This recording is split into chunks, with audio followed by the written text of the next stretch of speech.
benn ethnie la tu vois donc tu es juif par ta mère en fait et encore une fois je le répète une vision messianique ñu vision sax na nekk di calculer en fait taux CO2 yi ak température on nañ mën a am tey suñuy propre tey médicament donc peuple bu extraordinaire la waa dafa bëri ay asalaamaaleykum waa communauté Xëy ñu ngi leen di nuyu di leen jaajëfal bu baax a baax a baax Mouhamed Diakhaté mooy wax nii ak yéen di pharmacien tey fas yéene dalal Mouhamed Sy di entrepreneur di ingénieur ñu fas yéene waxtaanee si téere bu mujjee bind muy la guerre mondiale contre les peuples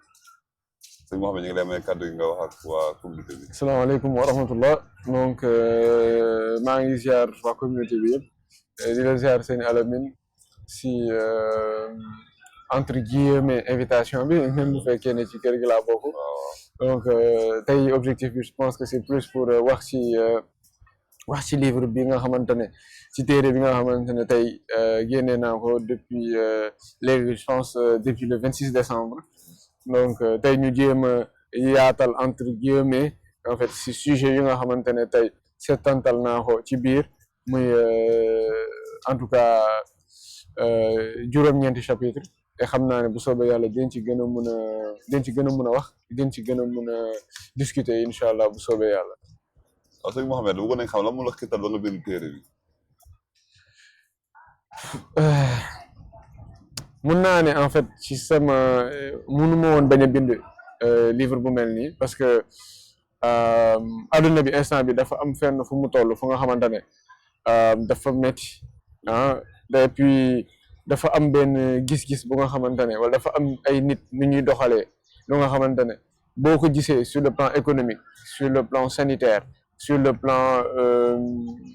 écologique tu vois ça va en fait à l'encontre de disons entre guillemets nit ci boppam en fait nu mu mel être humain de manière générale mais aussi ça va à l'encontre tamit de ce qu'on appelle disons am na lu ñu mooy une certaine vérité quoi nga xamante ne ñëpp a ko bokk quoi tu vois donc je pense que plus loolu moo gën a waral tey ma ne naa ko bind et aussi c'est une urgence par rapport à aujourd'hui xew ci àdduna bi soo ko xoolee géopolitiquement parlant soo ko xoolee depuis peut-être ça fait maintenant 2-3 siècles yu nga xamante ne nous vivons des moments extrêmement compliqués en tout cas ci àdduna bi même si malheureusement on ne le voit pas avec l'hégémonie de entre guillemets certaines puissances ou je dirais une puissance en particulier c'est la puissance protestante et judaïque c'est-à-dire que la Grande-Bretagne et les États-Unis bon pour finir avec Israël du moins donc comme j'ai l'habitude de dire Pax Britannica, Pax Americana et Pax Judaica donc en fait c'est ça le but loolu moo gën a tax ma ne naa ko bind mais aussi soo ko xoolee même ci titre bi la guerre mondiale contre les peuples c'est-à-dire que dafay wane ni dañuy xeex en fait peuples yi te bon mun naa am benn amalgame sur ça parce que d'habitude les masses ce qu'on appelle aujourd'hui les masses mooy les peuples en fait pour man en fait nekkul masse mooy tax dara changer mais c'est plus une élite mooy tax dara changer quoi donc j'ai l'habitude de le dire mais des fois ñenn ñi duñ ko comprendre en fait je le dis souvent j'œuvre pour l'éveil des consciences mais en fait je ne tiens pas en compte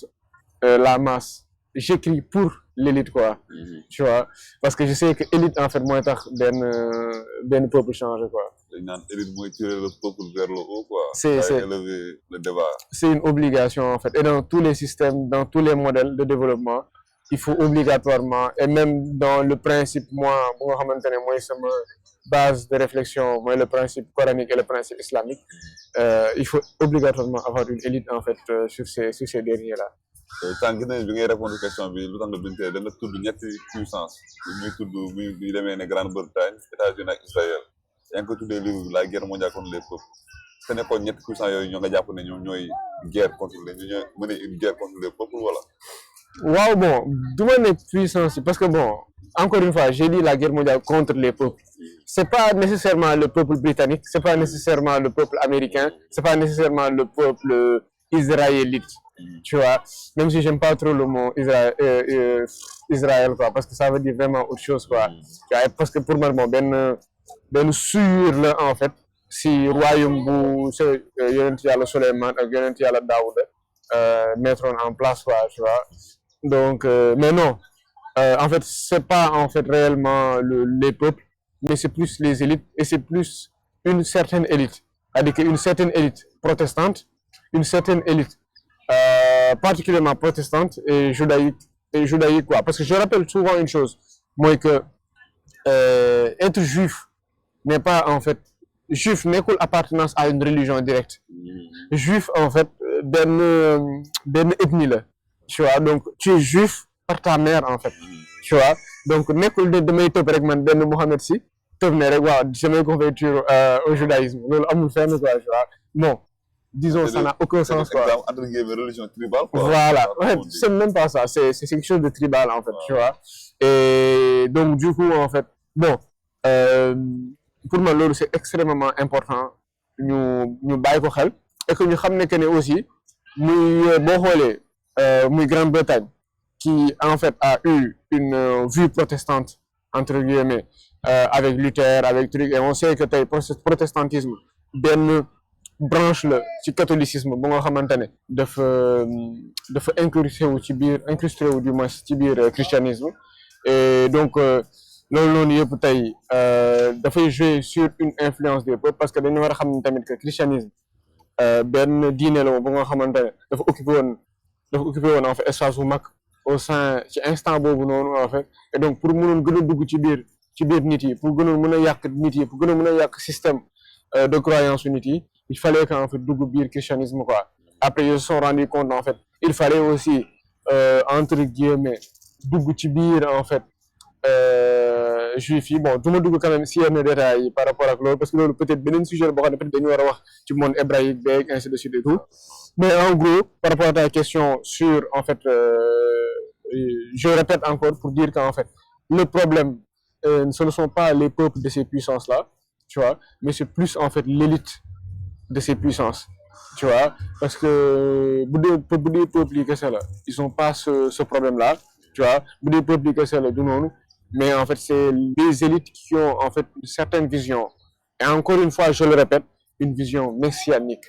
tu vois et tey toutes les organisations yi nga xamante ne tey qui favorisent à la mondialisation ce qu'on appelle la mondialisation sont des organisations yi nga xamante ne tey c'est pour en fait cet objectif messianique pour faire appel à un messie tu vois un messie bi nga xamante ne tey ñun à notre avis à notre point de vue en tant que musulmans ñun les chrétiens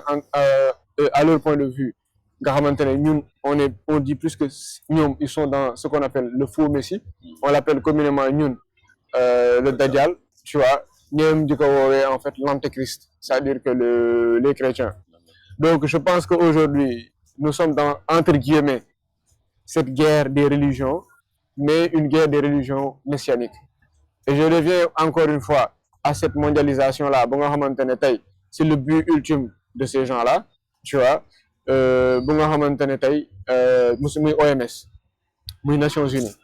muy en tout cas toutes les World Economic Forum c'est-à-dire que forum économique mondial tu vois boo xam ne Klaus Schwab moo ko doon diriger léegi sax nekkatul Klaus Schwab Stoltenberg mooy ancien premier ministre Hollande moo koy diriger léegi tu vois et donc je pense qu'aujourd'hui toutes ces organisations mondiales là dañ ci war a tey bàyyi ci xel parce que ñoom seen objectif c'est clair et net tous les objectifs pour pouvoir atteindre en fait cette venue là en fait tu vois dafa leen di yombal tu vois dañ koy def moo tax dañuy wàññi population bi di si bëri dañuy rey nit yi tu vois maanaam c'est des gens yi nga xamante ne dañuy jaar ci agroalimentaire maanaam ci lu suñuy lekk dañuy jaar ci santé tu vois sur des trucs de bioterrorisme dañuy jaar sur plusieurs axes tu as l'exemple de Bill Gates qui est très ancré dans ça tu as l'exemple aussi d'un très grand philanthrope qu'on appelle en fait George Soros tu vois et donc loolu yëpp pour man am na ci solo parce que y a un fait assez historique en fait pour mieux comprendre en fait cet aspect-là quoi moi je pense que j'incite les gens à lire en fait Arnold Toynbee qui est un grand historien britannique, hein, dans son livre que j'avais parlé tantôt, Civilization on Trial, hein, pour moi qui est un livre, qui est un excellent livre. dañuy gis ne maanaam diine day ñëw lu bëri si sa réflexion yi daal léegi est-ce que mën nañu jàpp ne maanaam diine yow moo lay jiite si sa bind yi ngay bind. Bon man dama gëm ni encore une fois dama gëm ni nit mënul dund sans spiritualité nit mënul gëm gu dund sans diine sinon mënul am dara lu koy guider. Et tu sais l'une des choses yi nga xamante ne ñii ils l'ont réussi c'est en fait changer suñu épistémé maanaam changer en fait suñu étude de connaissance maanaam tey suñu épistémologie dañ ci dugal benn logique de pensée ba nga xamante ne yow c'est-à-dire que da ngay génne yenn type de xam-xam da ngay génne yenn connaissance yu nga xamante ne tu vois dafa am solo te aspect bu am importance la sur en fait la réflexion humaine. Et donc du coup te la moo la ko mën a permettre mooy spiritualité moi je le dis souvent tey géopolitiquement parlant économiquement parlant même sur le plan santé sur plusieurs choses même sur le plan mathématique scientifique lu ma permettre am une certaine avance sur certaines choses si gëstu bu muy gëstu ci alquran te man dafa loo xam dafa version dama ko gëm bu nekk si an nax la yàlla dafa ne tibyaanan kulli shay'in c'est-à-dire que dafa nekk ne alquran mun na expliquer lépp lay expliquer te loolu man dama ko gëm dama gëm ni ça explique toutes les branches de la connaissance et c'est pour cela loolu moo tax même dans mon premier livre Kuy Bono le premier chapitre man tuddee ko source de gouvernement pour développer pour dire aux gens que lii mooy sama source de gouvernement lu tax ma utiliser ce mot là en fait c'est parce que en fait tey soo nekkee ci bateau nga nekk benn capitaine da ngay am gouvernail soo amul gouvernail su gouvernail bu yàqu doo xam foo jëm et ça aussi en rapport avec les étoiles ak yëpp parce que tey pour mun a maîtriser en fait c'est-à-dire que la navigation en mer il faut maîtriser la lune il faut maîtriser les étoiles qui sont par ailleurs des éléments et des astres hyper importants pour l'islam mais aussi pour plusieurs aspects concernant le monde ak son aspect et l'aspect aussi humain. léegi xam naa dañuy dem léegi ci livre bi dëgg-dëgg mooy xool 9 chapitres yi bu nekk ñu daal si ñoom nga partagé tuuti ak waa communauté bi léegi gis nañ ne maanaam chapitre bu njëkk bi da nga ko tuddee le dessein d'Israël la riba. L'économie d'aujourd'hui, la riba, le Coran et le destin d'Israël. léegi maanaam ñoo ngi bëgg a am nga xool lien bi am si ñeent yooyu nga tudd lan mooy lien bi daal lañ mën a xam. En fait tu sais li ma waxoon sànq au début. ba léegi dafay am rapport benn fil conducteur la. benn fil conducteur et je vais m'expliquer mais avant m'expliquer loolu il faut que damay ñëw en fait si rapport entre riba ak taux d'intérêt parce que loolu mooy fii réel problème bi parce que on parle tout le temps d'inflation on parle tout le temps parce que inflation leen la loo xamante ne en fait dafay sàcc en fait nit yi dafay sàcc peuple bi ci moment c'est-à-dire que je m'explique tey da ngay teg ñu ne on a un taux d'inflation de 7% on a un taux d'inflation de 10%. maanaam tey lekk neen en fait ci économie dëkk bi 7% wala 10%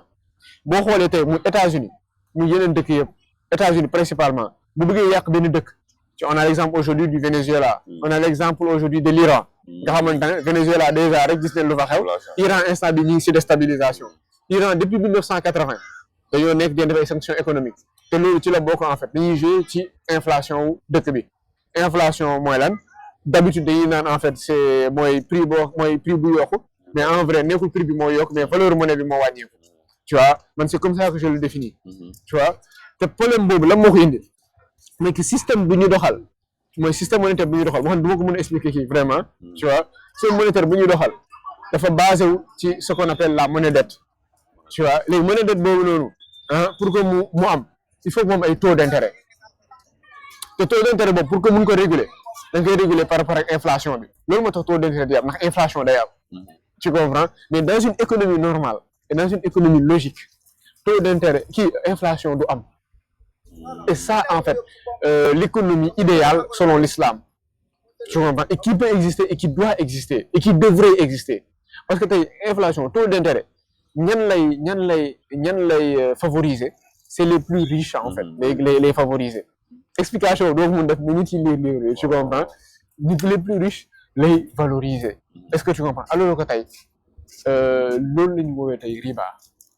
en fait benn visage la ci riba gën na large loolu gën na compliqué loolu tu comprends loolu tamit moo mën a am en fait possibilité pour mën a toog di développer riba de manière générale mais ce que je veux dire c'est que riba ak taux nu mu tuddati zakat ak taux d'intérêt ay inverse leen taux d'intérêt dafay tax riche yi di gën a am xaalis zakat l'objectif c'est de permettre à ce que surplus bu amee mu mun a dem vers les plus pauvres donc en fait dafay am ce qu'on appelle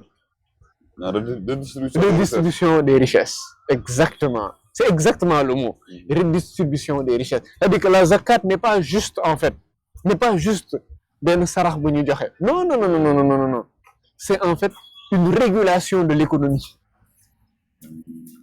c'est une régulation de l'économie et donc du coup l'un des problèmes bu nga xamante ne tey tu vois am nañ ko mooy que l'économie ne se régule plus bien te loolu noonu yëpp tey taux d'intérêt yi moo ko indi te loolu juif yi ci boppam yi nga xamante ne tey muy juif yi muy protestants yi boo xoolee ñoom ñooy baasu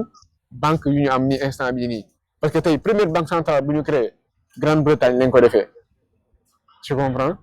première bu ñu def foofu lañ ko def Grande-Bretagne lañ ko defee banque centrale tu vois boo xoolee avec toutes les banques centrales aussi foofu la demee est-ce que tu comprends et donc du coup benn moo tax ma ne dafa am un lien en fait tu vois gis nga ñooñu tey bëgg tey adduna bi mel nu mu mel nii dañoo bëgg dominer dañu bëgg donter en fait peuple yi est-ce que tu vois et donc du coup seen objectif c'est que c'était dugal en fait intérêt boobu noonu nga xamante ne une partie de riba la est-ce que tu vois et donc tu vas te rendre compte en fait que loolu bokk na ci luy asservir peuple yi parce que dafay tax tey toutes les personnes s'endettent tous les gouvernements s'endettent et tout le monde croit que c'est normal alors que c'est pas normal du tout mais ça se comprend su fekkee ne c'est une économie qui se base sur la dette et qui se base aussi sur les taux d'intérêt tey nee naa la suñ defoon tey benn simulation ñu utiliser woon tey une économie bu nga xamante ne tey déjà monnaie bi dafay basé wu ci loo xamante ne base bu baax la parce que aujourd'hui la monnaie se base sur rien du tout tu vois soo ko defee monnaie bi dafa basé woon ci or wala mu basé woon parce que attends il faut le dire aussi la monnaie ne s'est jamais réellement concrètement basée sur l'or wala même si su doon basé wu dañ ko doon en fait dañ si doon jouer américain dañ si doon jouer britannique yi dañ si doon jouer wala dañ doon fent seen réserve d'or yi tu vois et donc du coup pour revenir au point mooy que en fait tey riba lu tax mu bon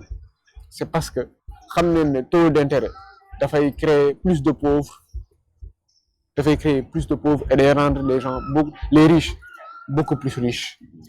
tu comprends et je pense que loolu noonu tey am na solo nit yi xam ko am na solo ñu xam ni que ne en fait monnaie lu jara bàyyi xel la te dafay asservir peuple tu comprends loolu lu am solo la et pour revenir tey sur lu ñu doon wax au début par rapport ak puissance yi nga lu ñu doon wax noonu muy Grande-Bretagne muy États-Unis muy Israël pour man en fait boo xoolee même sur les transitions il y a tout le temps une transition monétaire une transition économique la Grande-Bretagne moom moo yoroon tey le monopole économique tu vois avec le livre sterling après seconde guerre mondiale États-Unis jël relais bi teg note bu mu note nit yi après man j'en suis quasi sûr que Israël mooy jël aujourd'hui disons on aura ce qu'on appelle le Pax Judaïca Israël moom mooy nar a jël en fait mooy nar a diriger tey adduna bi avec principalement surtout la monnaie numérique quoi parce que man fa lañ jëm parce que boo xoolee tey investissement yëpp fu mu jëm tu vois nécessairement tu le vois et c'est logique en fait que on va vers ça quoi. I think the movement towards tokenization, decimalization is necessary. I think we need to move very rapidly to doing that. We would be reducing fees. We would do more democratization by reducing more fees if we had all investments on a tokenized platform that you could move from a tokenized money market fund to equities and bonds and back and forth. We have one common blockchain. We can reduce corruption. So I would argue that yes, we have more dependencies on maybe one blockchain, which we could all talk about. But that being said, the activities are probably processed and more secure than ever. boo gis wàllu boo dee xool fintech bi léegi sax da lay wane genre xeetu adaptation pour ñu mën a miin loolu la daal. Mais c'est exactement ça. Et malheureusement, bon, les gens ne le comprennent pas. Les gens ne savent pas que ça va devenir un asservissement bu nga xamante ne extraordinaire et ils auront un contrôle sur les peuples. waaw léegi nag waaw xam nga par exemple amaana gis nañ ni nga wane ne riba bi nan lay influencer du parce que benn partie riba boobu mooy taux d'intérêt bi nan lay influencer en adduna bi tension entre les grandes puissances qui vont gouverner le monde gis nañ ne ni ko indee si la Grande-Bretagne ni ko États-Unis ak ni ko indee probablement vers l'Israël léegi maanaam ñun nan lañ war a def ba mucc si loolu noonu. moom laa doon développé ci dernier chapitre bi en fait dernier chapitre livre bi dama doon joxe solution pour wax ni nii lañ ko war doxee ak nii ak nii man pour man déjà économie gis nga économie de base il faut que mu basé wu si loo xam ne lu palpable la et que loo xamante ne du gaaw a yàqu wala lu nga xamante ne du dee loolu base monnaie la en fait tu vois c'est-à-dire que tey mu ne benn monnaie boo xamante ne tey dafa basé wu ci xar munul nekk parce que xar mun na dee à tout moment munoo basé benn monnaie boo xamante ne dafay basé si loo xam ne un produit des produits périssables loolu munul nekk est-ce que tu comprends et donc du coup il faut que ñu def benn économie boo xam ne base bi lenn lu solide la soit c'est l'argent soit c'est l'or te lu tax ma inciter nécessairement si argent ak or parce que tey si diine yëpp on a toujours insisté sur l'or et sur l'argent boo xoolee même si Alxuraan sur du début jusqu'à la fin on a eu toujours la répétition du dinar or et du dirham argent tu vois ce n'est pas nekkul benn affaire du zéro nii rek quoi tu comprends et donc pour man loolu c'est important première affaire bi deuxième affaire bi mooy que il faut en fait que ñu génn ñu extirper wu sur en fait ce système là boo xamante ne de monnaie dette boo xamante ne tey dafay favoriser ay taux d'intérêt taux d'intérêt boobu noonu lan lay def on peut faire et c'est très possible c'est-à-dire que déjà ñu am économie bu nga xamante ne dafa basé wu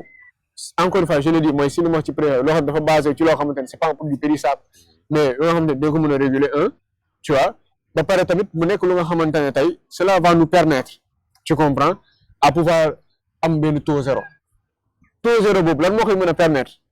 mooy que da ngay réduire inflation bi pour mën a réduire inflation bi lan mooy la ko mën a permettre encore une fois mooy que nga changer le système bu nga xamante ne système des taux d'intérêt la est-ce que tu comprends mais système bu taux d'intérêt bu ne pour mën a dañ il faut que nga xoolaat nan ngay defee redistribution richesse yi te redistribution richesse yi pour man benn solution moo am mooy solution zakat bi tu vois te je pense que loolu du ma fi développer voilà solution zakat ñëpp xam nañ ko tu comprends c'est-à-dire que avoir les pourcentages te boo xoolee même dans l'économie normale les gens te disent que il faut que nga àgg benn taux d'inflation wala benn taux d'intérêt boo xamante taux d'intérêt ak taux d'intérêt foofu mu nekk entre 2,5 et 3%. 2,5 3%. et pourtant boo xoolee zakat 2,5 la quoi. waaw. on te dit que loolu mooy tax économie stable taux d'intérêt ak nu mu tuddati inflation à 2,5 3%. boo xoolee même sur toutes les kii c'est-à-dire ay Union africaine ay Union européenne qu'est-ce qu'on te dit on te dit que ne inflation warul wàcc moins de 3% quoi warul wàcc 3% warul nekk plus de 3%. tu vois et donc pour régler ce problème là c'est d'abord aller vers cette logique là islamique. Pour moi c'est la meilleure des solutions malheureusement on n'a pas d'élite ça je le dis et je l'assume on n'a pas d'élite musulmane bu nga xamante ne gëstu na ci affaire bi malheureusement en fait on n'a pas d'élite musulmane yoo xam ne gëstu na ci affaire bi on n'a pas d'élite musulmane boo xamante ne ak gën na ba ci biir en fait ça n'a pas d'élite musulmane bu nga xamante ne tey gëstu na ba ci biir et ça c'est une chose moi qui me fait très mal je le dis devant les caméras des fois j'ai une honte d'être musulman très sincèrement. am na li nga waxee nii sax boo dee xool riba sax day favoriser accumulation de richesse. mais loolu day tax thésaurisation di gën a am en fait. boo dee xool wàllum zakat day tax dañuy gën a investir. mais tu les obliges à sortir de l'argent. maanaam xaalis bi loo ko gën a denc rek mu gën a wàññeeku. mais parfaitement loo ko investir nag day gën a dugg ci biir di gën a yokk. aujourd'hui principal problème bu ñu am. riba moo ñu ko indi. mën a jafe ne maanaam riba moom mooy poson la ci économie. en fait c'est pas pour rien yàlla ne la yàlla ne si Abubakar mu ne képp ku nga xamante ne mi ngi pratiquer riba déclaré naa la guerre man ak sama yonent. waaw te loolu day ñëwaat ci réponse bi nga joxe woon sànq ne maanaam économie biiru yàlla la léegi dañuy dem chapitre 2 bi de la suppression totale des partis politiques maa da nga jàpp ne partis politiques yi dañu ne war a dindi wala ak tax nga jàpp ne partis politiques yi dañu ne war a dindi. non je pense que su fekkee ne depuis plus de 2 siècles 3 siècles ñu ngi dund système bii nii et on voit que c'est un système qui ne marche pas mais vraiment c'est un système qui ne marche pas quoi tu vois. Concernant les partis politiques très sincèrement on sait que mbiru parti politique da ngay far par force muy dëgg ko mu ñàkk nekk dëgg et man dama gëm ne àdduna bi fii bu ñu waxul ci lu dëgg tout le temps tôt ou tard gërmeelu day am. On le voit aujourd'hui, je prends l'exemple aujourd'hui de ce que l'on vit avec le PASTEF, avec Ousmane Sonko et Bassirou Diomaye Faye. On le vit en ce moment, tu comprends? On le vit dans cet art. Tu vois, il faut qu'on pour un changement, pour un truc. Peut-être ils ont une bougon. Mais l'objectif, c'est autre. Parce que, encore une fois, je le dis, un parti politique, c'est une structure privée. Man, je ne peux pas comprendre. Ma logique ne me permet pas.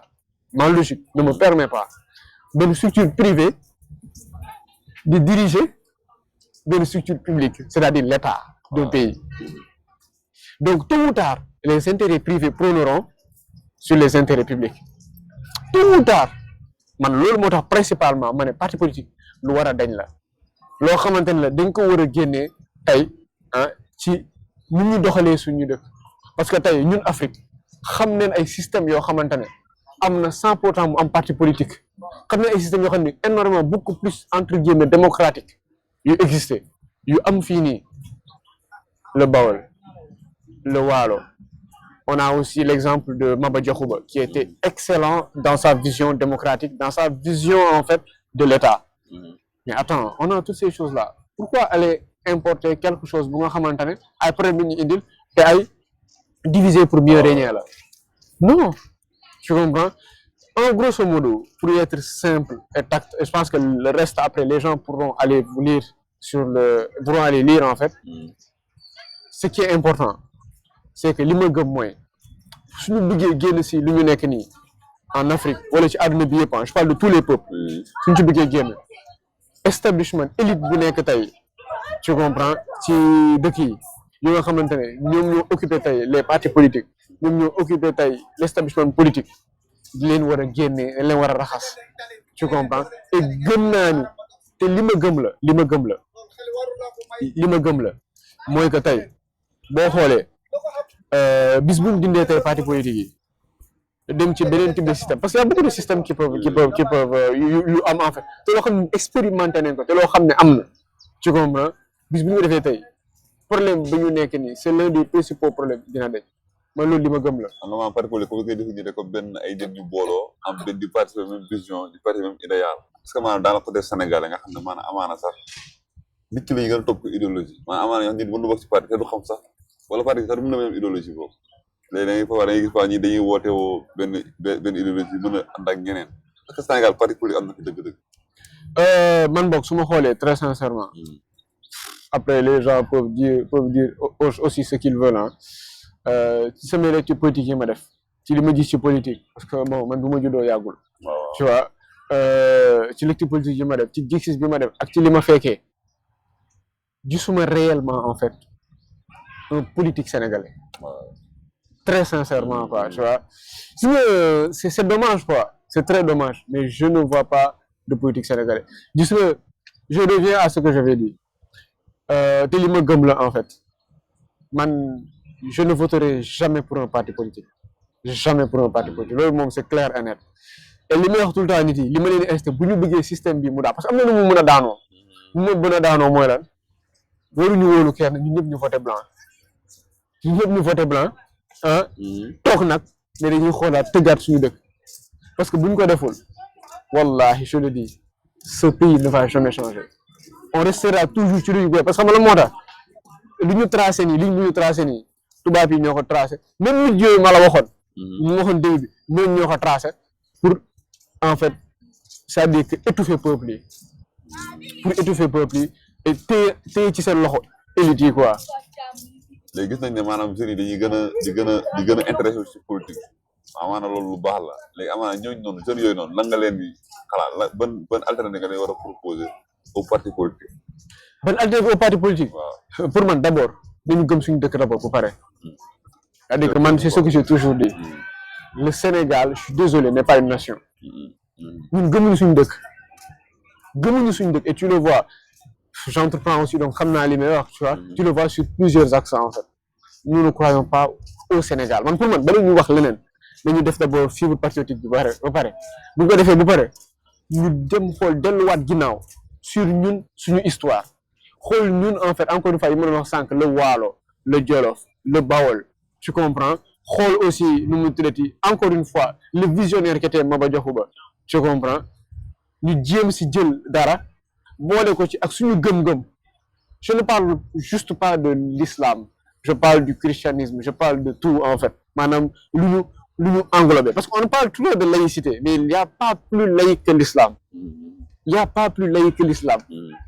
donc parce que l'islam waxul na tey benn alamin gëmul dara wala benn tuuti ngeen war a ko waxul dafa ne ngeen dund mais dafa teg ay règles pour dund ak ñoom est-ce que tu comprends mais l'islam n'est jamais hostile à autre tu vois. dafay protéger même ci kat rek jamono ji gis nañ ne parfois des musulmans yoo xam ne xamul wala bu tuddee diine bi ñu ngi yàq loolu daal. non ñàkk pour man. xam naa dañ ñëwaat si yenn chapitre bi sax xam ne ñoom nga si loolu noonu. non parce que gis nga xam-xam dafa am solo quoi. moo tax dañuy ñaan yàlla nañu yàlla dolli xam-xam. yàlla nañu yàlla dolli sutura. ñu gën a mun dem di gëstu. beneen affaire bu mu jox jeunes yooyu mooy lan nañu lire te nañu gëstu parce que mënoo toog di seetaan ay vidéo wala mënoo toog di déglu ay nit foog ne am nga xam-xam. pour am xam-xam il faut lire te il faut gëstu te dafa laajte temps bu bëri dafa laajte patience. kon donc maanaam ñi léegi jeunes yi da nga leen di kii daal ñi gën a imprégné wu si wàllu xam-xam daan que ñu toog pour ay politique nga xam ne amaana tom bi sax dafa xaw a woy daan ay da ngay gis léegi leader politique wala anniversaire sax da ngay gis ay jeunes di ko souhaiter joyeux anniversaire c'est privé en réalité. waaw bon moom laa rek c'est toujours dans la logique de xeetu fan ñun daan en réalité. c'est tout dans la logique de la psychologie des foules quoi gis nga démocratie moo indi problème psychologie des foules man ce que je vois en fait c'est-à-dire que man damay naan ce n'est pas que en vrai naan le pouvoir est au peuple. non man damay naan le pouvoir est aux consciences des peuples. C'est très important. Le pouvoir est aux consciences des peuples. Et de me gëm encore fois je le dis et je le répète il faut obligatoirement une élite tu comprends boo xam ne mooy diriger pour que ñu mën a avancer un peuple wala le peuple ne dirige jamais un pouvoir. te loolu maanaam da nga gis ak moo defar fascisme bi ne gis maanaam amaana léegi yeneen dirigeants yoo xam ne amaana bu doon dëkk bu normal wala nit ñi normal la fa nekk amaana ñooñu noonu dañuy toog xaar. non c'est sûr mais tu as l'exemple de je vais jeter pic tu as l'exemple de Macron par exemple il est nul. il est très nul maanaam bu ñu nee les prix médiocres di mën a dem di jiite day fekk démocratie parce que démocratie la mooy kiiwam la mooy point faible am tous les voix se valent le chaz et l'imbécile même voix. non parfaitement parce que bon il faut aussi comprendre une chose démocratie bi ñu wax nii même les pères de la démocratie ñoom ne xam nañ ne lii dañ ko tegoon pour notre peuple yi en fait gis nga affaire élection benn oligarchie la benn oligarchie bu yéeg benn oligarchie di dem ginnaaw loolu kese la son oligarchie mooy la mooy ñoo xamante ne tey ils se sont créés de l'argent au sein du gouvernement jeex na taaf loolu la en fait et je te jure aujourd'hui même au Sénégal c'est ça qui va se passer tu comprends te kenn mënu si dara tu comprends je parlais à un oncle l'autre fois mu ne moom il faut pas comprendre en fait que tout le temps c'est la même chose xanaa dafa am benn seytaane xanaa dafa am benn ma ne ko non système bu ñuy dund mooy doxalee noonu nekkul nit yi mais gis nga bis boo duggee ci biir exact bis boo duggee ci biir daf lay c'est-à-dire boo duggee ci moule bi daf lay defar ba nga mel ni moom ni mu bëggee et c'est ça qui est très dangereux. loolu on doit y prendre garde moytu ko bu baax. c'est et loolu pour commencer ko il faut déjà dindi parti politique yëpp parce que foofu mooy source d'ingérence yi foofu mooy source en fait de moutonisation bi entre guillemets benn néologisme la quoi moo ngi noonu. te yéen chapitre 3 bi nga tuddee ko totalitarisme ou dictature de l'OMS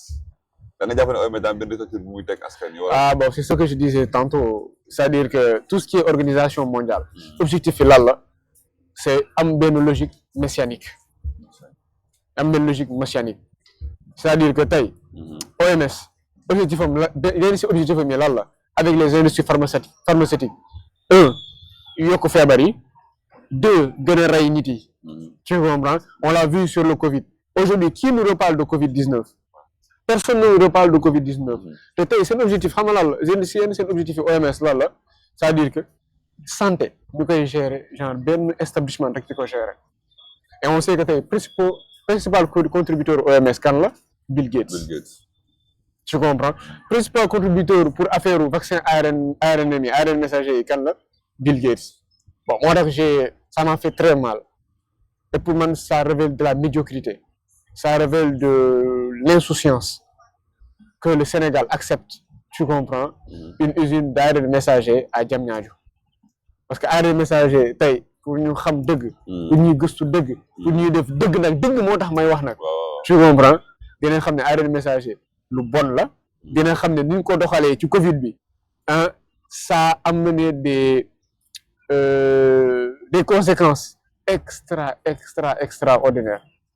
ba ci ay rey ay nit ba ci ay effets secondaires du ma dugg ci détails yooyu noonu façon nit yi suñu liggéey dinañ gis tu comprends mais aussi en même temps prévoiroon naa bind livre ci loolu mais tellement affaire bi dafa graaw tellement affaire bi dafa yéeme ba man damay awma sax doole saa yu ma commencé di ko bind du ma am sax doole pour continuer ko quoi. waaw parce que même sax boo gisee damay naan c'est une technologie non encore maîtrisée daal maanaam ñu koy def nii mais dama léegi am na lu des daal loo xam ne xamul nekk lépp nekk si biir danger yi nekk te loolu lépp lu jëm si nit moom dañ ko war a xoolaat bu baax a baax a baax a baax léegi est-ce que àgg na nu mu tëddee ni nga xam ne monde global nit ñaa ngi jaabante fii tey mën nga yeewoo Afrique daal di fanaanee Europe wala nga ndekkee fii añee Europe reeree États-Unis est-ce que OMS lu mel ni OMS mën na ñàkk ngir assurer santé population. Non tu sais je suis totalement en désaccord avec ça pourquoi parce que pour man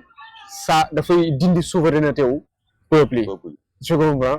te santé c'est quelque chose de local c'est comme le climat moi je suis pas d'accord avec l'aspect avec cette idéologie climatologique tu comprends pourquoi parce que dafa nekk lu nga xamante ne c'est local la santé est locale c'est par rapport ak nit yi environnement bu ñuy dund par rapport ak nu mu tëdd jëflante bu ñuy am ainsi de suite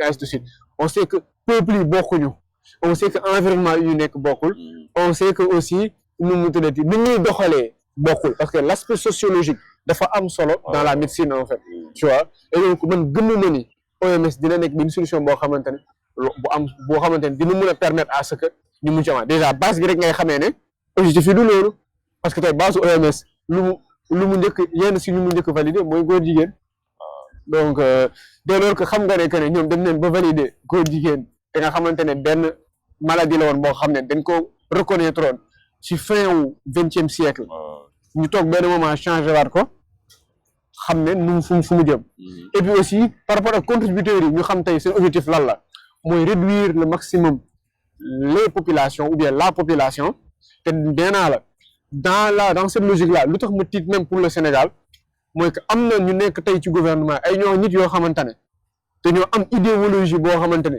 idéologie wu Bill Gates la idéologie wàññi en fait population yi idéologie wu yoo xam ne dañoo nekk di ko dawal même sur les réseaux sociaux tu comprends si loolu je vais pas citer de nom tu comprends mais il faut qu'on fasse très attention il faut pas qu'on entre dans ce jeu là tu comprends parce que am na loo xam ne gëm nañ ko te am na loo xamante ne pour man Afrique démographie am tu comprends mooy force léegi maanaam les gouvernements yi yan daan at lañu war a am ngir mën a assurer seen santé population. mais pour moi c'est très simple déjà il faut sortir de ce qu'on appelle ce type de médecine là médecine allopathique qui ne représente que maximum je dis bien maximum 30% de la médecine ça ne représente pas autre chose les gens peuvent vérifier ces statistiques là la médecine allopathique ne représente que 30% en fait et pour man ñun gars yi ak leen niveau boo xamante ne niveau bu avancé la ñun on a suñuy propre pour man on nañ mun a am yow chez pharmacien on nañ mun a am tey suñuy propre tey médicament on nañ mun a am tey suñuy propre manière suñu propre pharmacopée mais loolu dafa war a laaj tamit ñu gëm suñu bopp gëm am souveraineté et puis aussi changer le cursus scolaire par rapport à tout ce qui est pharmacie et tout ce qui est médecine en fait parce que tey la principaux aspect médecine yi lan la c'est plus basé sur en fait c'est kii waay le principe là comment on appelle ça bon ça me revient plus c'est-à-dire qu'en fait c'est le principe bu nga xamante ne c'est-à-dire qu'on te dit que ne dañ lay jox dara garab tu vois alors qu'en fait réellement garab bi faju la merci beaucoup effet placebo déggoo ma garab yëpp c'est-à-dire que dans leur majorité effet placebo lay def quoi dans leur majorité effet placebo la ñuy def te effet placebo baax na baaxul parce que tey après day tax yow luy xew réellement en interne dafay ronge moo tax tey cancer yi fii la gën a bëree AVC yi fii la gën a bëree ainsi de suite la médecine évolue mais nit ñi gën a feebar bon les médecines évoluent entre guillemets mais nit ñaa ngi gën a feebar parce que lan parce que médicaments yu utilisé parce que principe bi ñuy utiliser en fait loolu lay favoriser mun nañ jël benn c'est-à-dire que benn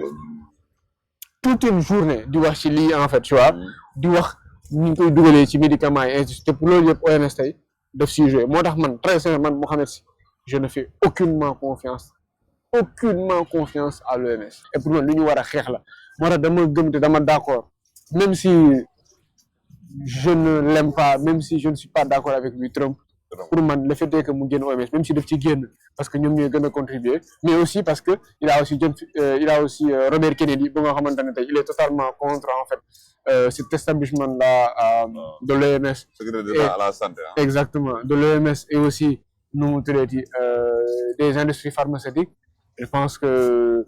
c'était une bonne décision à mon avis quoi pour le peuple américain. léegi ñu dem chapitre 4 bi nga tuddee ko agroalimentaire ou agrosuicidaire maanaam da nga jàpp ne agroalimentaire c'est un suicide collectif wala. non c'est un suicide collectif parce que aujourd'hui tey lépp lu ñuy lekk dafa bon allant de nu mu tudd ceeb bu ñuy lekk Sénégal fii su ma jëlee kaw Sénégal allant de ceeb bu ñuy lekk fi sax ñun tane nañ tey si mbay bi même mbay bi gars yi ay produits phytosanitaires yi ñu utiliser ainsi de suite tu vois yoo xam ne day dem tey ba ci biir transformation yi muy ay kii yu bëri ay mastodontes yu bëri ay Nestlé ay trucs ainsi de suite tu comprends yoo xamante ne tey déjà yaa ngi doon dégg les problématiques yu amoon ak affaire Nido bu nga xamante ne ñu ngi naan problème yu ñu indi tu vois. dañu naan africains yi ñoo gën a sucré que kii quoi. exactement tu comprends tu en as d'autres exemples poêles yi ñuy utiliser aujourd'hui c'est du PETH tu comprends en fait alors que tey pourtant utiliser ay poêles yu nga xamante ne c'est de l'acier inoxydable moo doon gën tu comprends soo jëlee tey lekk yu ñuy lekk yu bëri ak yenn sucre ajouté yi muy ay aspartame ainsi de suite ak yëpp et tout du ma dugg si yenn détails tu vois exactement édulcorant yi tamit tu comprends jus yu dugal ci xale yi chips yu xale yi di lekk ainsi de suite yëpp c'est des choses yoo xamante ne dafay jouer sur le cerveau de l'être humain dafay jouer aujourd'hui sur l'aspect psychologique de l'être humain c'est-à-dire que c'est une guerre en fait bu nga xamante ne dañ koy awele ci santé bi mooy sànq lu ñu doon wax mu awele ko tamit ci lu ñuy lekkee moo tax mu indi citation Pierre Rabhi ba muy naan dafa ni nu mu tuddee je dirais nit yi su ma leen di gis en fait du ma leen souhaiter bon appétit tu comprends moom du leen souhaiter nee na bon appétit tu comprends parce que lan parce que xam na ne que ne ñi ngi nekk di creuser seen tombe tu comprends léegi apparemment léegi xam nga ama bu ñu gisee ne maanaam depuis agroalimentaire c'est pour permettre l'autosuffisance alimentaire quoi pour nit ñi mën a am dund léegi lañ mën a def pour nga xam ne nit ñi dañu mën a am dund bu doy te dina baax seen santé. Je répète toujours la même chose et c'est la même chose pour la santé. Tant qu'on ne croira pas en nous xoolal en fait plante yu ñu am bu mu bëree xoolal nu ñu ko mën a exploiter xoolal technique yu ñu ci mën a utiliser xoolal lu ñu ci mën a def ni ñu gëm suñu bopp ni ñu defar suñuy aliments suñuy bopp ni ñu defar lu ñuy lekk xoolal ñaata élément moo fi nekk sur toutes les régions du Sénégal adapté à toute personne qui a ci nu mu tudd bu juddoo ci dëkk bi mais ñun wóoloo ñu suñu bopp parce que dañoo gëm tubaab bi parce que tamit lan parce que dañoo am une influence tubaab te loolu xam nga fan la commencé ci jàng bi lu ñuy dugal suñu lu ñuy dugal suñuy bopp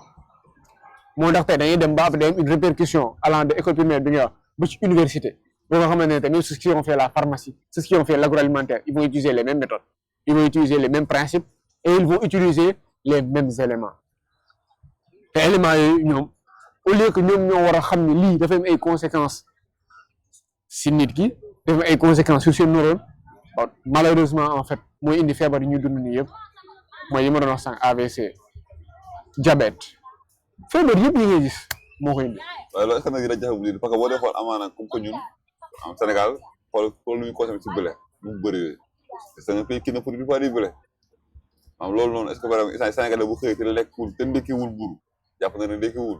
bu lekkul ceeb jàpp na ne lekkul ceeb te amaana yooyu bi amaana te li nga comme ni ko indee sànq coordination moo ko indi est-ce que dina yomb ñu mën a bàyyi départir habitude yooyu noonu bu mën dina adapté habitude yoo xam ne dina permettre ñu mën a dund en conformité avec notre environnement daal. du yomb habitude moom dafa méttee dindi si nit habitude dafa méttee dindi si nit mais d'abord dafa laajte xam-xam dafa laajte xam-xam soo jëlee kaw ISRA par exemple man pour man ISRA c'est l'une des plus grandes hontes en fait du Sénégal man gisuma jéego yu ñuy def ak xaalis bu ñu fay dugal yëpp ak lu ñu fay def yëpp muy ISRA muy ay yeneen institution de recherche de manière générale la recherche au Sénégal ay c'est-à-dire que recherche gumba la ay naxante la di jël fii xaalis di kii fii di def ay voyage yoo xamante ne am na lu ñu benn njëriñ donc ci xam-xam bi la war a njëkk commencer d'abord bu pare ñu am xam-xam bi tu comprends gëstu xam deuxièmement tamit mu am la volonté politique parce qu'on n'a pas réellement de volonté politique. léegi da ngay ci chapitre 5 bi sur libération ou trahison léegi noonu mën a dikkee ci manière bu brève rek bu gàtt rek ci histoire ak géographie pour ñu xamul dëkk boobu noonu ñu mën ko xam as tuut. gis nga Syrie dafa nekk lu nga xamante ne lu am solo c'est-à-dire que Cham sax la nga doon wooyee Syrie ak Liban tu vois Cham la leen doon wooyee ça a toujours été benn dëkk bu nga xamante ne bu am importance même ci l'islam bu am importance tey sur les si arabes yi ainsi de suite et tout parce que tey après yonent bi alayhi salaatu wasalaam Omeyyades yi en fait ki diriger cette révolution omeyyade ak ku mettre en place tey la dynastie omeyyade tu comprends moom moo nekkoon gouverneur en fait Cham donc loolu kon dafa am solo ak ay si yeneen aspect suñu jëlee kawu Syrie lan moo tax mu doy waar man dama koy commencer bon si époque moderne bi quoi je vais pas du ma dem fu sori époque moderne la bi laay commencer ba papay Bachar al-Assad yoroon dëkk bi tu comprends bi mu jëlee dëkk bi Grande-Bretagne moo tax mu am dëkk bi parce que Syrie la moo tax ñu séparé ko noonu c'est parce que dafa am suñu ñuy woowee les accords de Sykes-Picot accord de Sykes-Picot c'est comme en fait lu ñu defoon Berlin pour Afrique tu comprends dañoo partager en fait Middle East bi tu comprends da leen séparé Moyen-Orient bi da leen séparé par ay tribus tu comprends ba pare jël teg fa ci kaw ñoo xamante ne da leen mën a maîtriser tu comprends te gars yi soo demee ba rendre compte que ne en fait papay Bachar al-Assad gars yi maîtriser tuñu ko woon tu comprends te moom dafa am moom c'est alawite la tu comprends alawite bon du ma dugg ci ay affaire mais benn branche ay jullit leen il se considère comme ay jullit nekk ci benn branche jullit mais comme dafa amoon benn boroom xam-xam boo xam ne jullit la Ibn Taymiya boo xam ne dafa defoon en fait benn loolu waay benn fatwa boo xamante ne tu vois dafa ni alawite dafa génne alawite yi daf leen génne en fait ci diine l'islam excommunié donc loolu indi woon yenn problème yi tu comprends et donc du coup Papa Bachar al-Assad dafa doon jël di rey en fait yenn jullit yi di rey en fait di exterminer arabes yi ainsi de suite ce genre de choses là dafa def daal benn terreur bu extraordinaire te en principe donc ci loolu noonu yëpp ci biir moo xamoon après ingérence su dëkk yi tu comprends ba pare tamit mu nekkoon hostile à Israël tu comprends parce que tey mënoo nekk dëkk boo xamante ne da ngaa nekk ci côté ak côté Israël dëkk bu mel ni Israël ba pare dafa def entre guillemets genre démocratie quoi parce que boo ko defee rek da ngay am problème quoi je pense que ñu ko testé yëpp gis nañ ni après dal leen attaqué Israël dal leen attaqué def leen ay guerre quoi tu vois te xam ne ni Israël du dem du moom kese mooy dem ak Grande-Bretagne lay àndal États-Unis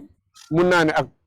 Occident lay àndal tu vois et donc du coup loolu bokk na si lu tax ñu ne fallait que tamit ñu yàq Syrie tu vois mais am na beneen affaire tam boo am solo boo xamante ne encore une fois c'est du point de vue spirituel mooy que Syrie dafa bokk ci zone bu nga xamante ne Khorasan lañ koy woowee quoi ak zone bu nga xamante ne tamit dafa bokk ci Great Israël c'est-à-dire que le grand Israël bu nga xamante ne tey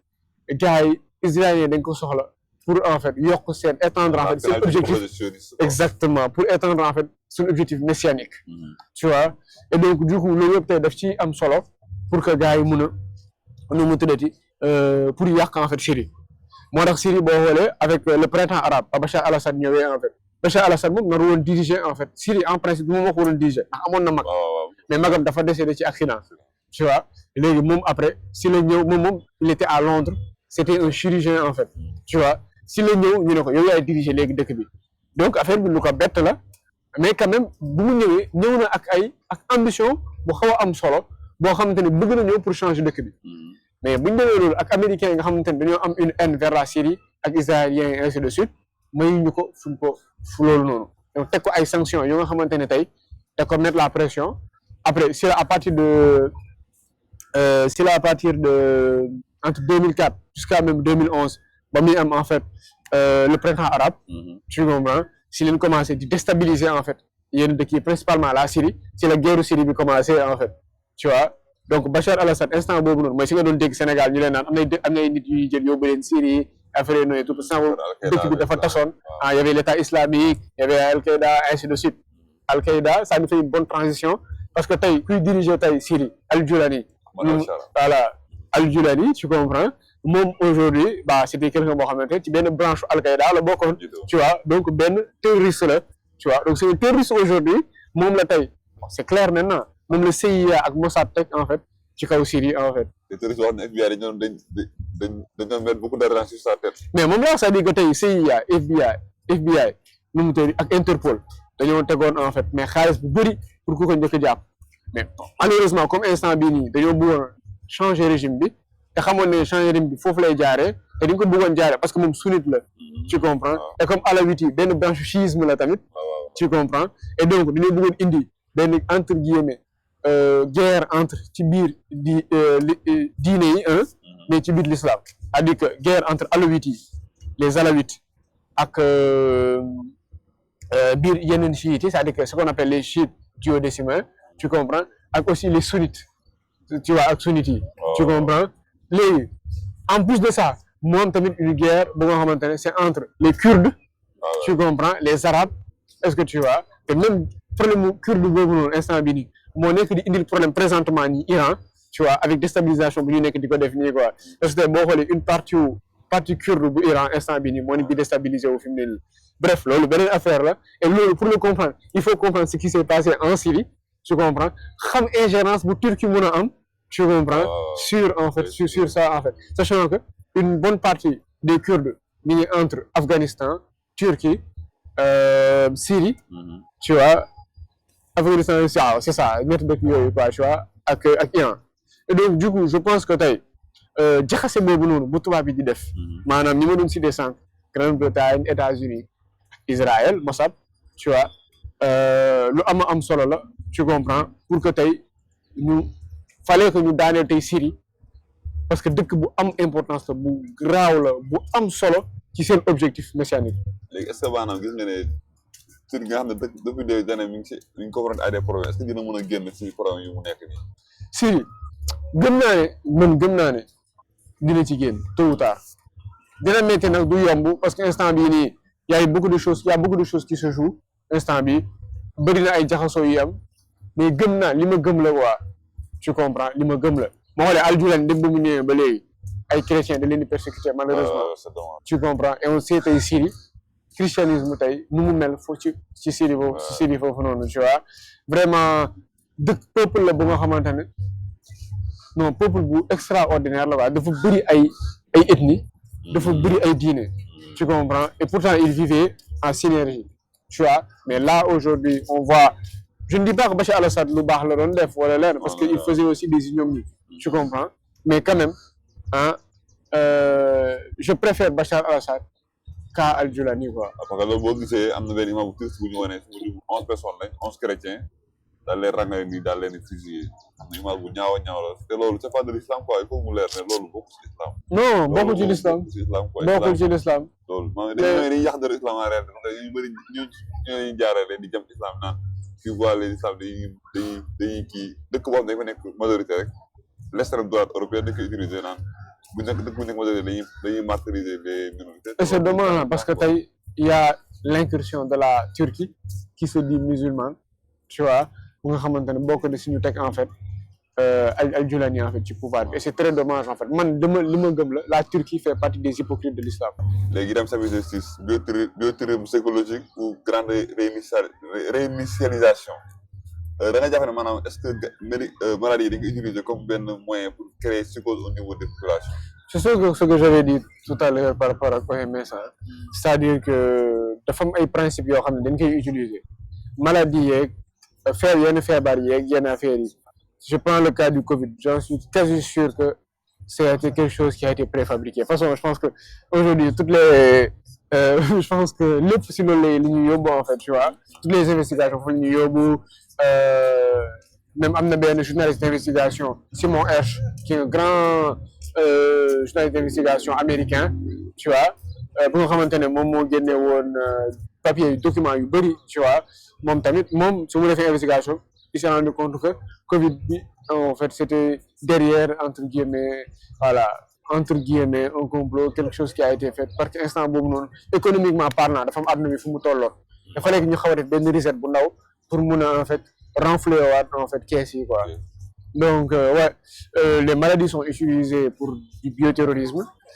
yenn peuples yi dañ koy utiliser pour yenn dëkk yi fii on a eu le cas en Afrique avec le paludisme ak yenn affaires yi pendant la colonisation ak yeneen affaires yi tu vois là li ñu koy dem on s'en rend compte il y a beaucoup de maladies qui se créent qui s'auto-créent en fait par la biologie par beaucoup de trucs c'est fait exprès il y a beaucoup de maladies qui se créent aussi par les médicaments tu vois mooy li ñu doon wax sànq et donc il y a une forte en fait disons concentration sur cet aspect-là bioterroriste et sur cet aspect-là bioterroriste tu vois et ci biir ci chapitre boobu maa ngi expliqué aspect gars yi ni ñu koy doxalee nan leen koy defee ak nan mooy objectif yi tu vois et je pense que tey ku ko gëstu bu bàyyee xel loolu xool Covid bi ni mu demee xool yenn maladie ni muy demee ay xawma maladie Rift ak ay yëpp ainsi de suite et tout yooyu yëpp mu jugee ci OMS nag tu comprends ñoom ñuy chapeauter affaire yi di jox principe yi tu vois dina gis ni li may wax lu tegu la par rapport ak cette attaque là biologique des peuples. léegi maanaam léegi nit ñi yan nan lañu war a def ba mën a mucc si loolu daan maanaam terrorisme boobu nga xam ne dañuy tëtal nit ñi si feebar yi. mooy li ma waxoon sànq ci OMS rek. tu vois il faut que ñun d'abord ñu gëm suñu bopp. il faut que ñu xam ne santé tamit lu local la maanaam nekkul loo xamante ne dañ koy chapeauter ci mondialisation wala je ne sais quoi ñu gëm suñu bopp. am suñu médicament bopp maîtriser suñu environnement. am suñu pharmacopée bopp tu comprends maîtriser suñu environnement maîtriser suñu santé publique tu comprends après nag voilà ñu doog a dem jàng te loolu encore une fois lépp ci leen lay commencer ci xam-xam bi ci formation bi tu comprends et je pense que ci loolu da ngeen mën a jaaree suñu bëggee mucc en fait ci loolu ak aussi avoir encore une fois des politiques fortes.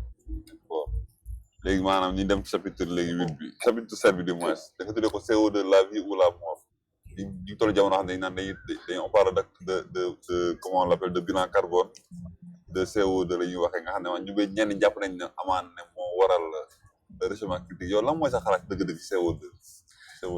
man pour man sax je le chapitre c'est le chapitre 8 bi lu ñu war a boole la. parce que xam nga CO2 laa wax ci chapitre 7 bi. ci chapitre 8 bi j'ai parlé plus de la température. man sama avis ci réchauffement climatique bi mooy que aujourd'hui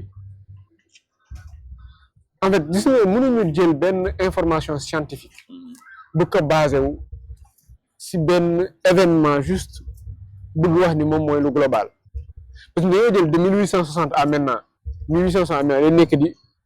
di calculer en fait taux CO2 yi ak température yi. mais attends 1860. 1860. mais aujourd'hui adduna bi fu mu toll nii attends adduna bi commencé woon 1860 on est d'accord.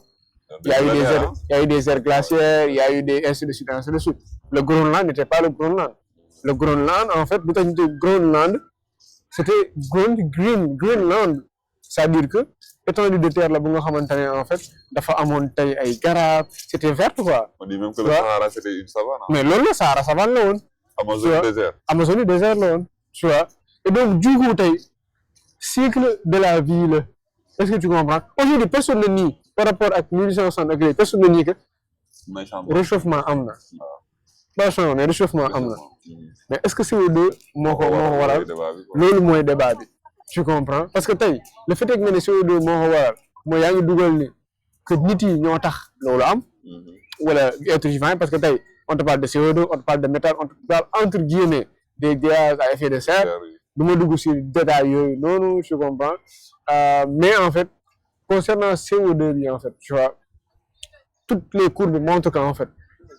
on est en science écologique là. CO2 topul température. CO2 topul température, madame. Évolution CO2, évolution température, c'est pas corrélé là. C'est-à-dire que inverse, c'est-à-dire que température bi. Xam nga dañuy xamuñu dañuy naan waaw CO2 bi mooy tax température bi di yokk ainsi de suite. Exactement. Alors que inverse bi la. am CO2 lu mu gën a wàññi. non c'est-à-dire que température bi. amul benn lien moom mooy topp CO2 bi. température parce que CO2 bi moom mooy topp température bi. mais température bi toppul CO2 bi. kon donc plus température bi am rek CO2 day am. exactement température bi yokk moo tax mais pas CO2. exactement. soo xoolee sur toutes les statistiques sur tous les trucs loolu moo am. Tu comprends? Et donc, nous disons au fur et à mesure, développer un petit livre sur les 2 chapitres, sur différents axes. On a en fait, nous montrer les sources, toutes les sources, définir un travail scientifique. Il y a des courbes, il y a tout, il y a en fait les analyses, il y a en fait, je peux même montrer ça, en fait, il y a les analyses, il y a tout, tu vois, pour moi en fait, qui sont assez intéressantes, tu vois. Il y a les listes, tu vois, il y a les courbes. Tu vois, c'est-à-dire que fini, on parle, tu vois, tout le temps bien sourcé, tu vois, tout le temps bien sourcé, tout le temps bien sourcé, tout le temps bien sourcé, pour montrer en fait tous ces aspects-là, tu vois, parce que pour moi, c'est hyper important. Ça, c'est l'autre chapitre, tu vois, tout le temps bien sourcé encore, tout le temps bien sourcé. Et pour moi, c'est hyper important. C'est pas un travail scientifique, quoi. C'est pas un travail au Sahara, quoi. Moi, en fait, moi, je préfère pour ces 2 chapitres-là, comme l'on maintenant, entre guillemets, lui baisse le sur environnement. Bah, il dit lire quoi. Nous xool nu mu demee, xam nu mu doxee, pour que ñu mun cee gën a wax, mun ci gën a mën a tasaare. Te xam naa ne incha allah bu soobee yàlla. Tu comprends? Sama livre du war a ñëw si principalement sur loolu lay nekk ci réchauffement climatique ak lépp lu nekk autour waaw. Gis nañu ne wax nga si ñaata léegi dem chapitre 9 nga xam ne mooy tuddee l'économie production de notre temps. Économie nu mu tuddee ni ko bindee ni mu tëggee nii est-ce que maanaam da nga jàpp ne dafay gën a maanaam dafay nekk. di ma baal de du ma revenir ci loolu. parce que ci premier chapitre bi. développé naa ko ci. Tu comprends? Lii nii en fait su ma nee l'économie une prostitution de notre temps c'est la solution du premier chapitre. C'est-à-dire que je montre là-bas en fait tous les aspects économiques lépp lu nga xamante ne tey gis naa ko lépp lu nga xamante ne tey maa ngi koy proposé pour ñu génne tey en fait ci chaîne yooyu nga xamante ne teg nañ ñu ko économiquement parce que tey moom lay wax tout le temps économie bu ñu dund nii c'est le vol du temps. C'est le vol du temps te temps lu am solo la ci nit. En tout cas daal loolu laa mën a wax tey sur ce chapitre là parce que dama bëgg inciter nit yi pour que ñu lire chapitre bi dama bëgg inciter à ce que ñu lire livre bi tu comprends moo tax moo xoolee ci yu bëri dugg na ci fond bi j'aurais vraiment bien aimé tu vois mais dama bëgg nit yi lire livre bi dama bëgg nit yi lire en fait parce que pour man lire c'est la chose la plus importante. kon ñu ngi leen di conseillé bu baax ngeen jël livre bi daal di lire chapitre yëpp surtout boobu noonu nga xam ne amaana boo leen ko lire dina leen yombal dina leen a libéré si yenn programme ne am na daanaka nit ñi doo mën a xaw a sonal daal daanaka def nañ tout chapitre yëpp mais dañuy gis ne maanaam chapitre yi léegi day am ay pont entre ce chapitre yii nii ak chapitre yeneen livre yi nga bind ci wàllu kii bono ak passe mojudo donc loolu c'était fait de manière fortuite wala c'est bien fait pour avoir un lien boo xam ne benn suite logique bu am ci 3 livres. Non, c'est fait exprès hein, c'est fait exprès depuis le début comme li ma wax bi may commencé bind man saa yu may dugg si dara dafay am benn logique boo xam ne dafa war a tegu tu comprends moom laa wax tout le temps moo tax bi may toog ma ne est-ce la fin d'une trilogie parce que logique la entre le premier jusqu'à léegi tu comprends mais si laay naan des na ma encore une fois je le dis ici aujourd'hui des na ma yeneen ñaari livre yu ma war a bind incha allah yoo xamante ne voilà xam naa après ñaari noonu malheureusement ou heureusement je ferai une pause dans l'écriture tu comprends et je pense que dinaa matal ce que j'appelle aujourd'hui la pentalogie qui est une néologisme loolu moom bu ma créé la trilogie quoi. voilà Maintenant mooy 5 ans. voilà donc c'est plus ça et donc ouais il y a un aspect logique il y a un aspect logique entre le premier jusqu'au dernier quoi et donc je pense que pour moi c'est hyper important que les gens alors puissent lire le premier puissent lire le deuxième et puissent lire le troisième même si ils peuvent lire c'est-à-dire que de manière séparée jusque le deuxième rien que le premier ou bien rien que le troisième quoi soxlawul nga toog lire premier bi lire deuxième bi puis lire troisième bi quoi tu vois parce que boo lire même bu nekkul ci logique bi di nga gis en fait lien bu am si yëpp quoi. C'est un puzzle quoi. Exactement puzzle la. puzzle ca loolu nga def A teg bi ma teg bi après c'est exactement ça. la raison sax yeneen livre yaa ngi en fait. kii bono et passe mojudo léegi gis nañ ne amaana jeexal nañ chapitre yëpp léegi amaana ñu si mujjanteelu émission bi man na wax dëgg yàlla maa ngi lay sant remercier ma parce que saxoon nga ma préfacé livre bi livre nag livre bu am maanaa la boo xam ne amaana préfacé ko moom du yomb waaye am nañ si képp lay kattan te ñu ngi leen di conseil bu baax ngeen jënd ko ngeen ndér ko c'est disponible en précommande mu ngeen ko précommandé à travers le lien xam ne ko def ci bio bi te yow sëñ Mohamed la mooy sa mujjanteelu kàddu man déjà dama lay remercier yow si pour man préface bi ma defal parce que pour man loo xam ne ça me va droit au cœur très sincèrement donc dama lay remercier bu baax damay remercier équipe bu Xidr bi yëpp muy Gora muy Babacar muy Diop vraiment ñoom ñëpp dama leen remercier parce que sans ñoom pour man lii yëpp du am damay remercier tamit kenn ku ñuy wax Yaay Jéena ba Nguer parce que vraiment en fait elle a été d'une utilité extraordinaire dans tout ce qu'on a eu en tout cas dans tout ce que j'ai eu à faire vraiment jàppale na ma si bu baax a baax a baax a baax a baax a baax donc maa ngi ko ci sant di ko si jaajëfal bu baax maa ngi sant je dirais en tout cas ñëpp ñoo xamante ne tey remercier naa leen ci livre bi tu vois je pense que ñu ubbee dinañ ko gis ñoom ñëpp maa ngi leen sant mënoo lim ñëpp tu vois mais il y a eu plusieurs personnes yi nga xamante ne tey mën naa leen si remercier bu baax a baax maa ngi remercier sama benn oncle bu ñu woowee tonton Amar Dieng donc remercier bu baax a baax a baax a baax a baax a baax ndax vraiment nu mu tuddati voilà c'est mën naa ne sama xarit la daal nekkatul sax benn papa wala lenn quoi mais plus sama xarit la sama égo la daal entre guillemets et vraiment man tamit maa ngi koy remercier bu baax mais très sincèrement di remercier ñëpp ñi nga xamante ne jàpp neen si sama modèle de réflexion jàpp neen ci sama construction d'esprit et pour moi c'est hyper important bon di remercier aussi éventuellement et c'est très logique samay ñaari waajur parce que je pense que sans ñoom en fait avec environnement buñ ma teg ak aussi aspect buñ ma inculqué si diine bi ak yëpp et tout je pense pas que dinaa doon mën a am tey cette vision là ak cette manière de réfléchir donc maa ngi leen ci sant bu baax a baax a baax bu baax bon pour man jarul mënuma leen sant moo tax sax voilà loolu c'est autre chose mais en tout cas maa ngi gërëm daal principalement ñi mu wax nii voilà ak ñeneen ñoo xamante ne dégg ñu seen tour xam ne bon voilà mënuñu lim ñëpp tu comprends mais encore une fois je remercie tout un chacun yoo xam ne participé nañ muy ci livre bi muy ci yeneen ñaari livre yëpp maa ngi leen ci gërëm di leen sant te xam ne en fait le moment est critique xam ne àdduna bi instant bii nii mi ngi dem ci balancement bu nga xamante ne c'est extraordinaire